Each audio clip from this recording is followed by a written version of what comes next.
Okay, guys, welcome back to the podcast that we don't have a name for yet. The nameless. Hopefully, this episode will have a name at the beginning. So if you're seeing this, I think if we drink, it can flow. Yeah, I know. It'll evolve. I think we have the name. I just have to do a little more research. Mm-hmm. But I'm Ashley. This is Nurse Meg, and this is Suzette, the founder and visionary of LH Spa, which is the med spa that I did the Semaglutide with. And Nurse Meg is the nurse who also was the nurse at the med spa that I do the Semaglutide with. So that's how we all got connected. If you didn't listen to the other episodes, we're super excited again to film another one for you guys. If I'm sniffling, I'm sorry. My allergies are horrible. It's April right now, so yes. I'm literally dying, and I'm sure you've seen everyone dying from it too. Yeah, it's like that prime season for this. Yeah. So today we're going to talk about the differences between Tirzepatide and Semaglutide, which Meg will go into full detail on that.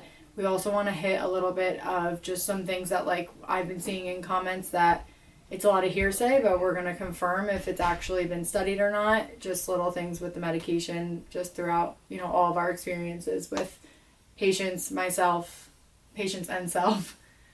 And we'll even talk about some myths that we've heard. Yeah, exactly. I always get these crazy DMs, and I'm like, I don't know if there's any truth to that, but I'll ask. Yeah. So I think first and foremost, let's let you kind of get into the difference between Tirzepatide and Semaglutide.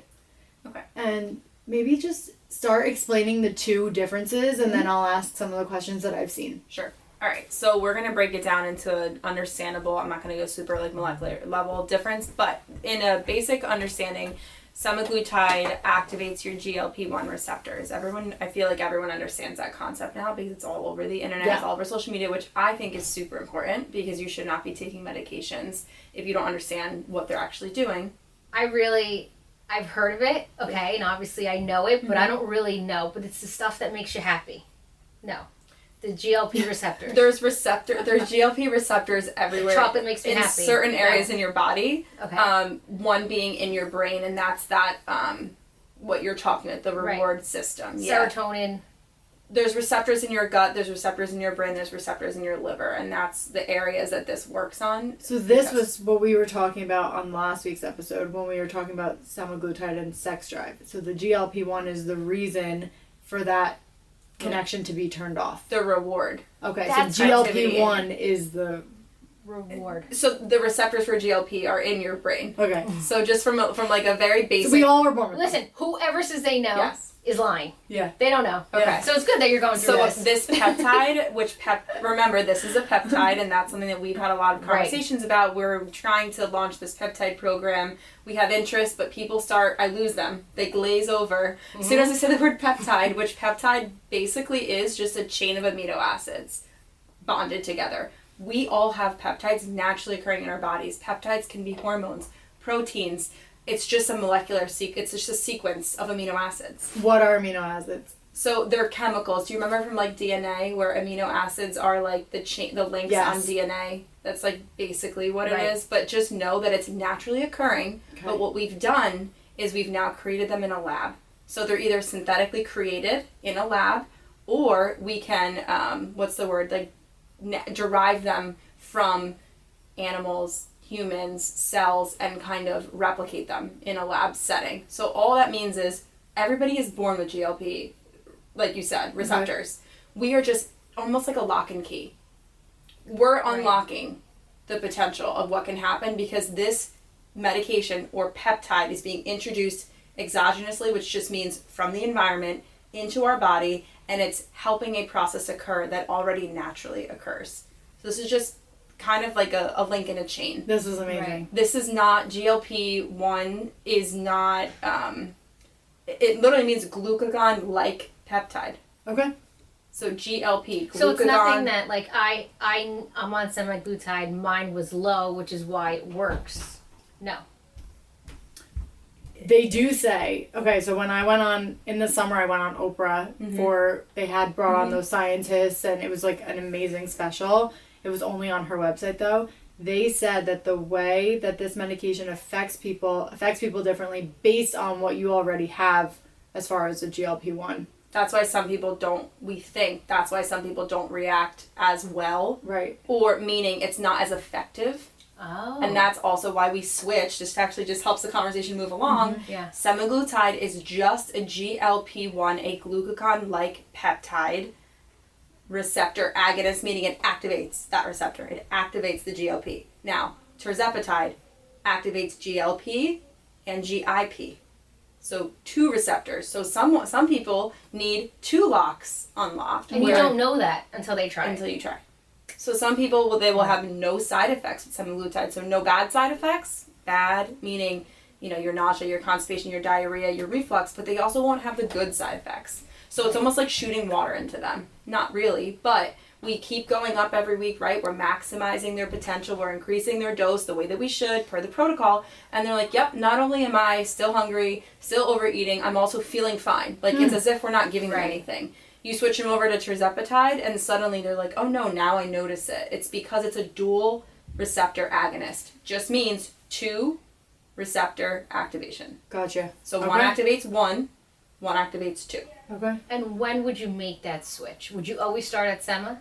I actually tell patients in the consultation, I'm going to start you on semaglutide because I'm going to be candid, tirzepatide costs more. Now, if you come in and you say to me, I don't care, I've heard all the good things, I've done my own research, I want to start on tirzepatide right away, fine, no problem. Right. But we don't know until we know. So typically I say most people do very well on semaglutide, but if you are very, very nervous about maybe more side effects, maybe you're on a time crunch, because we did talk about in studies with diabetic patients, which we can link the study, tirzepatide patients did lose more weight in those studies as compared to semaglutide patients. So yes, there are studies that suggest the weight loss is more profound. So if you're on a time crunch or maybe you just don't want to spend the time or the money going through the process of semaglutide, wondering if it's going to be enough for you, sure, you could start with tirzepatide. It's fine. It's going to cost you more. It costs them more to make it. Yeah, it's double the receptor activation. So that's how I think about it from a literal term, but that's where I start in the consult. I say if you're already gung-ho on it, maybe your mom, your sister, your friend, 10,000 other people loved the brand name of tirzepatide, then why am I going to make you start semaglutide? Everyone's obsessed with Zepbound right now. That's like the new, because it's the only one that is able to be covered by insurance if you can get. For obesity. Right, yes. for obesity. If you can get it. Yes. To break it down, tirzepatide is your I don't want to call it generic because it's not generic at this point. Right. They don't have the generic format released, but the actual drug in studies, if you look, it's called Tirzepatide, right? That's the name of your drug. You have Mounjaro, which was approved for diabetics, and then you have the Zepbound, which was approved for for obesity, and that's why now everyone's hopping over to the Zepbound train, and that's why now it's in short stock already. We're already having Which issues. is so in crazy. New York, New Jersey, Pennsylvania, like it's a crazy. big thing. Yeah. And coverage. I actually have tried to prescribe it for patients in the past, and I immediately get hit with the prior authorization. I fill out the prior authorization. I had to submit all my documentation, all my codes, proving why this patient actually does need it. And then it sends me to another step where they say, okay, now it's not available at this pharmacy. You have to order it somewhere else. So then I go there, and they get it covered, but they still have to pay a lot more. Yeah. And then they're like, okay, we'll send them the coupon. Okay, I send them the coupon. Oh, well, there's terms. It's only for patients who don't have insurance. So now it's like I've now jumped through so many hoops when all I wanted to write was a prescription. And there's a delay in the game then, too, because most people are trying... I'm like, in the game, you're like in care. Medical, not. It's all right. But, I just feel like it's... Like, people want to get on it instantly. Like, I remember when I started, I was like, I just want to get on this. I want to, perfect my life right now. And, I felt like it was the only way to do it. And I had no issues or hesitations or anything with that. It's like, you allow yourself to get in your mind. And the mental aspect of all of this is so crazy because you're trying to fix everything. And then in those 6 weeks that you're waiting to maybe get approved, now you're dealing with all those bad thoughts of you're probably going to eat even more because you're going on the medication, and then you just put yourself up another 15 pounds. I watch it happen to people you know what close it to is? me. It's the last hurrah. This is my last bacon, egg, and cheese. Yep. This is my last trip to beanies. This is my last, and you just spiral over those 2 weeks while you're waiting. And then it's kind of, unfortunately, it's actually taking away from everything we went over in the consultation. Yes. It makes me sad because I'm like, I spend so much time with the patients explaining to them, this is not supposed to be a crash diet. First month, I tell every patient, let the first month just work for you. Patients think I'm nuts. I say the same thing. They'll be like, well, I promise I'm going to exercise and I'm like, nobody said you weren't doing enough. I want you to do your baseline. Do not change anything. I want you to make notes in your mind of how you feel every week, because every week we're going to increase your dose to your tolerance. But we also want to make sure they have a mental note of what agrees with them and what doesn't. Because now, let's say tomorrow you went vegan because you're starting this and you want to be good, which I hate that term, but you want to eat clean. Okay, cool. You ate clean. Maybe that's why now things are working for you. Is that sustainable for you? Probably not. And now we're getting into that over-restriction, right? And we're waiting. I just can't wait to get off so I can go enjoy my food again. Why are we doing that? That's not... It's not a good way to look at food. It doesn't improve your relationship with food. It makes it actually worse. And you're allowing these patients to have way too much of a concept of, if I just do better all the time and do better, do more, work harder, exercise more, it's all going to work out. Why not just have things in moderation with the help of something like this? To answer your point about leaving in the 6-week period of waiting for it to be approved, we do that for patients. We do that all the time, where I will talk to a patient who has called the office to say, listen, I submitted all my paperwork, I submitted my labs, my provider is okay with me doing this, they're on board, they can't get it for me, and they suggested that I come to you guys while I'm waiting for the coverage to happen. We don't have a problem doing that. No. We can bridge patients over. We do that all the time.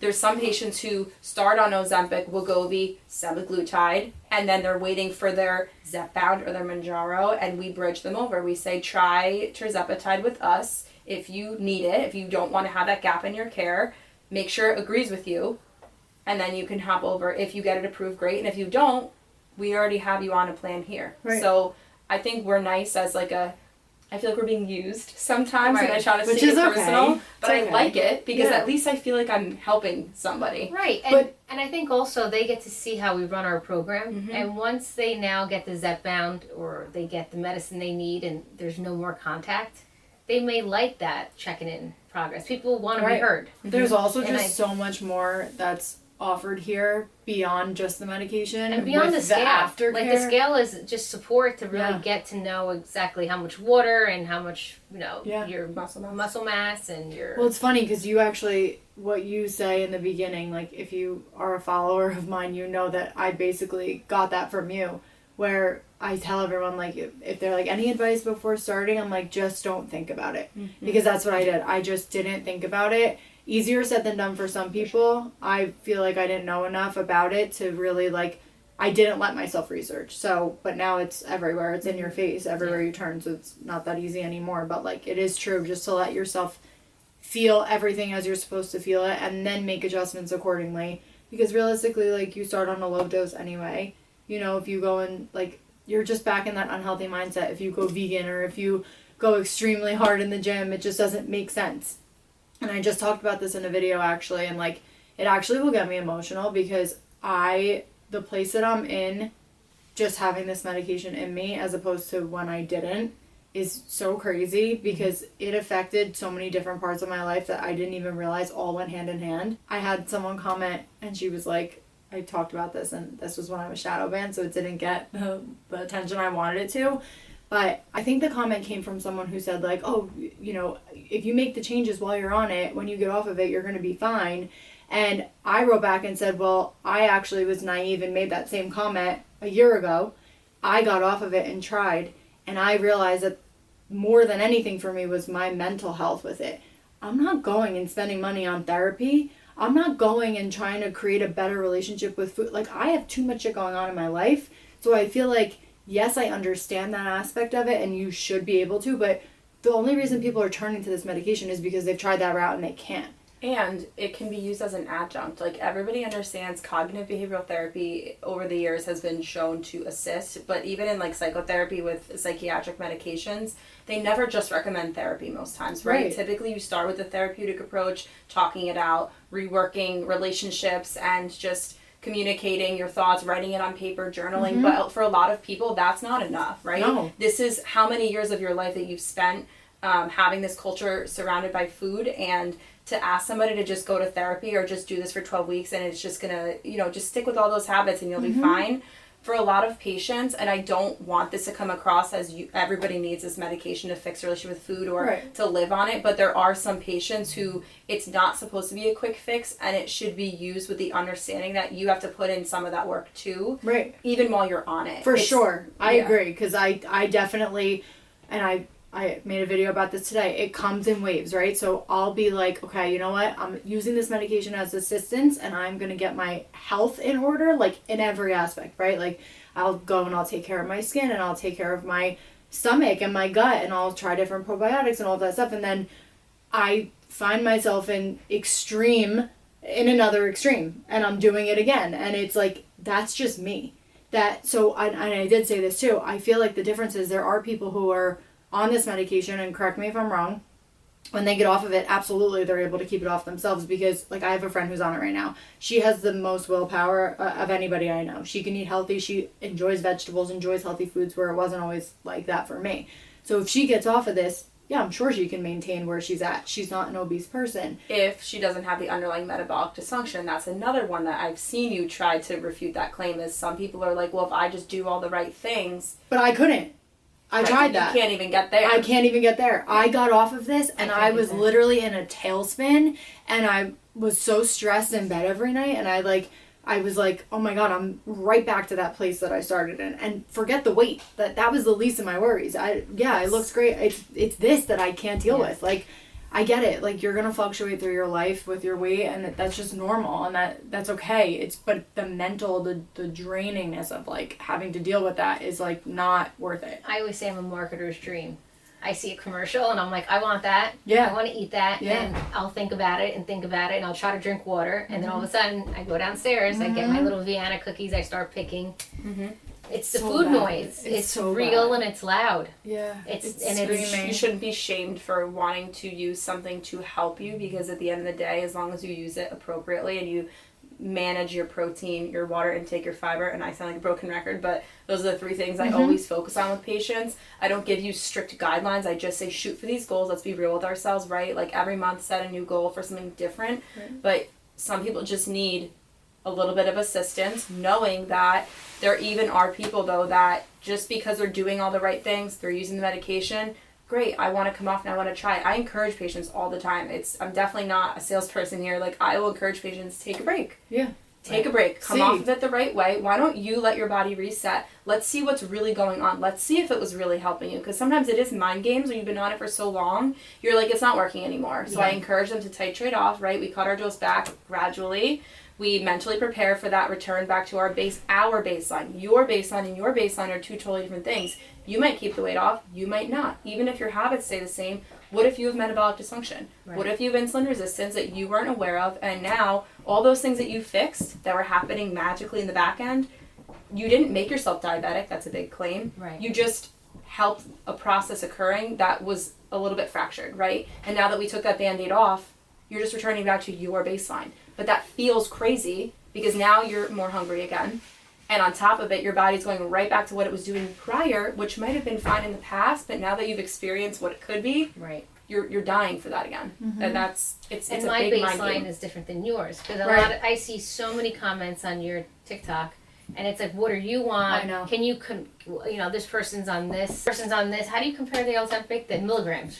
So Ozempic, the brand name medications are in milligrams. A milligram. So and it's like we're in units. Exactly. So you can't do that comparison. Or my friend's on this. You cannot do that. You cannot compare. Also, they want to be like, oh, how tall are you and how much did you start at? Because that's the same for me. And I carry weight differently depending on what I gain weight from. Like, if I gain weight from, like, really, like, big parts of my life where I was drinking a lot, like when I was, like, 21, 22, I looked completely different at the same weight than I did when I was consuming a lot of, like, really shitty foods and, like, high carbs, high sugar. Like, I feel like even myself, I couldn't go off of, like, I feel like my baseline would change different parts of my life. That sounds like it's patients who, and no shaming, everyone's doing what they can do in terms of providers. I think it's great that providers are trying to at least use this medication in a good way, but let's remember, patients that are just getting on a scale, you guys could weigh the same, right? And your BMI could be the same, but you could be made of fat and you could be made of muscle, and it's gonna look like your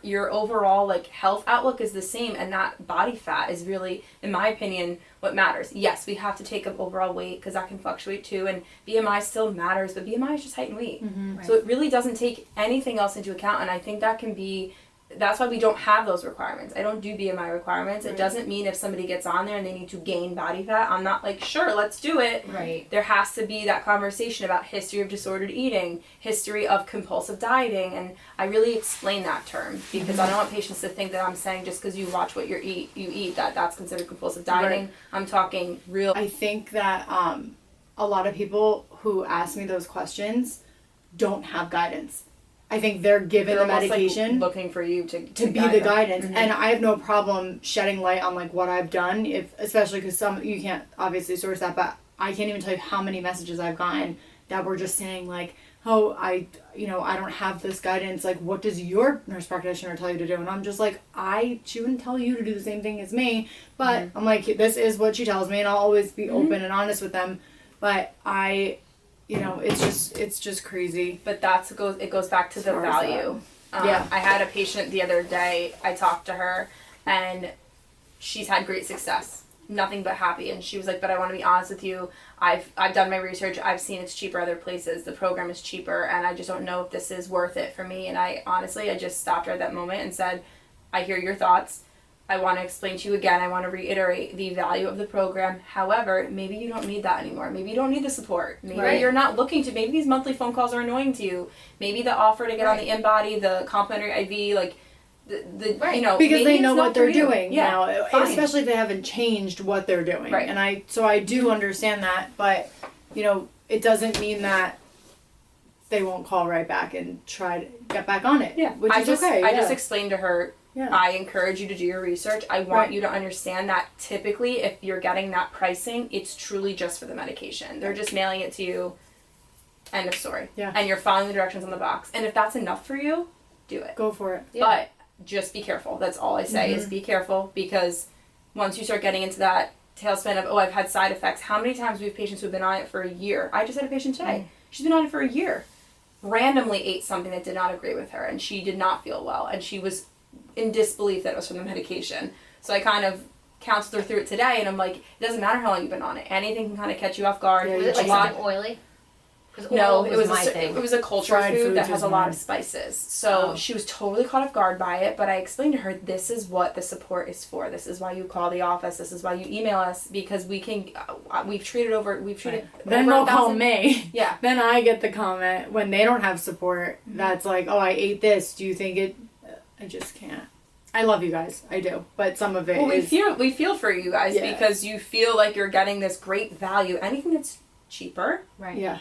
You're going to get... Right. The value that is associated. You get what you pay for. Yeah. I mean, I did hear of some places... Not some places. Sometimes when you can get them online, like, and not talk to anybody, that the bottle actually says not for human use. Mm-hmm. So I don't know... Let me just say this. Where I'm like, These people... who have these labs and they have this medication, they don't know me at all. And I have over 30 different emails of people, different spas, hey, can we send you this medication and you post for us? That's what they're doing. Do you think they would say that to somebody and say, hey, let us send you this and you can post for us? No. There's medical things that have to happen behind closed doors in order to make this medication operate and run. Like, I would never put something in my body that I don't know where the hell it's coming from. Right. But just so you can see, like, what these other companies are doing, it's a money grab. It's research. So now it's gotten crazy. Those are considered research peptides. So you can even find peptides like that, too, where it'll say all over it. You can get it without a prescription because it doesn't require a provider oversight, because it's not intended for human use, because it's for research, technically, and that's the workaround. But that's a compounded pharmacy still? They're not technically, they're not accredited. They're not accredited pharmacies that are backed with the oversight. And that's another thing, is the FDA regulation versus FDA approved. Those pharmacies still operate under jurisdiction, right? They have certain guidelines they have to follow, certain statutes they have to follow, whether it's national or statewide. So it is tricky when, as soon as someone starts quoting prices to me, I just explain, this is the cost of our program, and you can certainly probably find value in a different place, but like we said, just be smart, check your labels, check the pharmacy, do your research. It should all be very forthcoming to you. And if they're not asking for a medical history, blood work, which is a little taboo whether you need labs before or not, if they're not asking you any questions and they're kind of just giving it to you, then that should be your answer. But I do understand that sometimes people would rather just get what they can afford. Right. And how about yesterday, Sunday. Oh my God. I gave myself my injection. I injected myself with a new vial that was unopened, and the sting, the burn, was so strong. And someone commented, they were like, maybe it's the alcohol wipes, and I'm going to be totally transparent. I didn't even give myself an alcohol wipe because I took a shower. Sorry. And I always do it after I shower. And the burn was so bad. But you liked it because you were like, I know it's working. Yeah. But do you think that there's something to be said about a vial in the fridge open since October? So it's been September, Yeah. October. So yeah, this is where it goes back to our recommendations. I don't recommend that patients keep vials open for more than 45 days. Yeah. Are you crazy? Also earmuffs. Yeah. Don't do that. It's a different. Don't be Ashley. This was different. 45 days is my max, and that's patients ask me all the time the fixation on the vials, which I understand it. Yeah. I explain to patients, I write you a prescription, right? I think Suzette for the next 12 weeks is going to stay on the same dose, okay? So let's say with that dose, I do the math, I know, I talk to the pharmacy, I just write 50 units for 12 weeks. Right. Pharmacy fills the vials based off what I ask them to fill, based off that prescription, right? So they do the math and they're like, okay, she wants 50, just like pills. I say to take 1 pill a day for 30 days, you're going to get 30 pills. Right. I say to inject yourself with 50 units for 12 weeks, you're going to get enough for that. Now, you cannot use the same vial that entire time, in my professional opinion, because now that vial's cracked, you have that needle dipping in every time. Bacteria, there's no doubt. potency, it's open to the air. Yeah. I know. Now I'm wondering, I was able to eat like crazy, feel like crazy. And maybe it had something to do with the vial. Yeah, that's where the pharmacy fills it based off what we write. So sometimes patients will get 2 vials, sometimes they'll get 3. You should be getting a max of 6 doses out of that vial. Okay. Once you notice you're hanging on to the same vial, I'm not sitting here and telling you that it's completely dead, it's useless. I just can't recommend it professionally. I can't say stick with that vial, and that's where communication's key. If we find a patient needs more than we thought and we talk to them at the 4-week mark and they're already agreeing with me to titrate higher than we anticipated, they may need a little bit more, and we always work that out with them. We guarantee those 12 doses. But sometimes it gets a little tricky where patients are trying to use the same vial for literally 6-7 months and they wonder why it's not doing anything, and I'm well, it's from October. You've had it uncapped, in a hospital setting, in our office setting. After 30 to 45 days, it's out. Yeah. Even if it says on there, it's good until a year from now. I can't. Mine's a year, but we're not backing that. I just don't back that. Let's circle back to Tirzepatide and oral Semaglutide. So someone like me, I've been on Semaglutide for a year and a half. Let's just say it stopped working. I couldn't get any weight off, and I was trying to I'm on maintenance right now, but let's just say I wanted to lose another 20 pounds. And what does maintenance look like to you? Maintenance to me used to be every other week, so it was bi-weekly at a higher dose, and I felt like shit. And then I adjusted my dose with the help of Meg, and we went down to 20 units weekly, so I just broke it in half. And it's amazing. I feel so good. Sometimes I'll give myself 25 just if I'm feeling a little okay, this week was ravenous. But now it's been a year and a half. I kind of know what I can and can't do. I've always asked her, so I'll kind of just, okay, I know I have a lot going on this weekend. I'm going to go a little bit lower just so I don't feel sick or tired or whatever. And that's something that, just so you know, I already, with the monthly patients, I already say that to them. I said, use your judgment. You're already, a lot of times, their critical thinking is already there. Right. They just like to hear from a professional, I agree with what you did. Right. That's what you want. You want to, for the most part, I tell patients within 5 units, up or down, if you need a break or you need to take a little bit, maybe you're a little too oversuppressed, maybe you're feeling fatigued, headaches, non-specific, feeling nauseous, back it up 5 units. You're never going to hurt yourself by going back a little bit and just reevaluating. So I'm doing the right thing. You've definitely said that to me somewhere along the lines, which is where it came from. Let's just, so with the Tirzepatide, if you were, let's say you just felt, Megan, I'm plateauing, maybe we've already moved up on your dose, we're out of that maintenance dose, maybe you've slowly titrated up back towards the maximum dose of Semaglutide, and you're like, it's just not cutting it for me anymore, I'm not really seeing those changes, I want to try something else to reset me. That is where Tirzepatide would enter the group chat, and I would switch you over. I would do a new InBody. I would counsel you on the difference between Semaglutide and Tirzepatide. It's still the once weekly dosing. We still like to make sure patients understand the maximum dosing of Tirzepatide is 15 milligrams and the maximum of Semaglutide is 2.5. So it's very different. It's not units to units. I can't say, oh, you're at 40 units of Semaglutide, let me switch you over to 40 units of Tirzepatide. Absolutely not. I typically start patients somewhere in the middle. I don't make them start from the ground up. It's very rare I start someone on like a starter dose of Tirzepatide if they've been on Semaglutide and clearly tolerated it this whole time. Okay. Now, you, in my opinion, would be a better candidate to try out the oral Semaglutide. And we have 2 different forms available. They're both coming from compounding pharmacies. Remember that Rybelsus is the brand name Semaglutide, but it's a tablet. We have tablets, we have capsules, we have troches. Tablets typically don't have that protective coating, like the enteric coating for the stomach, so it's going to affect your absorption. And then you have capsules that are typically enteric coated, meaning they are released differently. They're more protected by the stomach or in the stomach from breaking down. So the capsule is similar to the tablet, but it's broken down differently in the gut because it has that protective plastic coating. And then you have your troche, which the name, I don't know why troche is just funny to me. It's a weird name. Troche. That is meant to be dissolved in the side of the cheek, almost like a cough drop or like a lozenge. Know that. Yes, and that is interesting because it's absorbed directly into your capillaries, so it's bypassing the first pass metabolism. So I should take that one. I think it's cool because a lot of patients will try to say to me, well, what's the conversion of like my units to a tablet? First of all, they're absolutely shook when I say they have to take it every day. To me, that's common sense. I realize it's not. Right? You're now used to just having to do once a week. Okay, no problem. You take 4 injections with you for a month, you're good. I'm now telling you have to take it for 28 days. And injection, oral.